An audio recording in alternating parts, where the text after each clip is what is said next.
take a look at the pigments for darker hair tones, which can achieve a 1 to a 5 without any reflect, or with reflux like a 5.44, 4.4, 5.64, etc.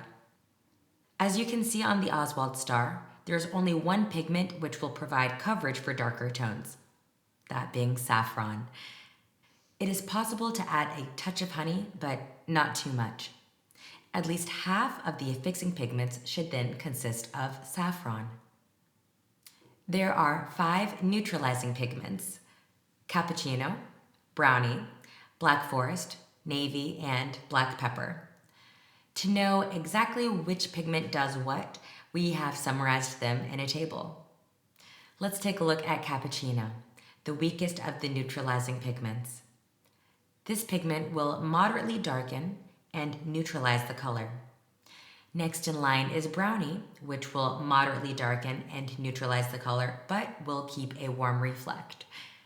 Then there is navy, the pigment that will neutralize a color to the maximum and will also darken it very slightly.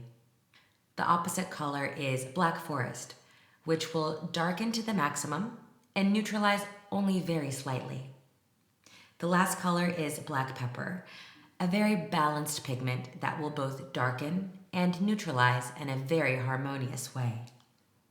It is important to mention that there are 2 types of mixtures that are not possible. The first is honey, which cannot be mixed with either black forest or black pepper. These are too strong for the pigment honey.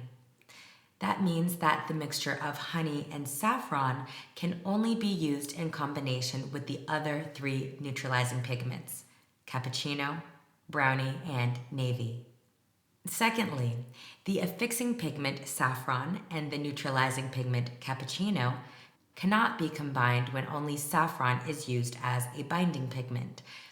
In this case, cappuccino would not be strong enough to neutralize saffron. On the contrary, if the affixing pigments are a mix of honey and saffron, namely a mix of 2/3 honey and 1/3 saffron, then cappuccino has the capacity to neutralize it correctly.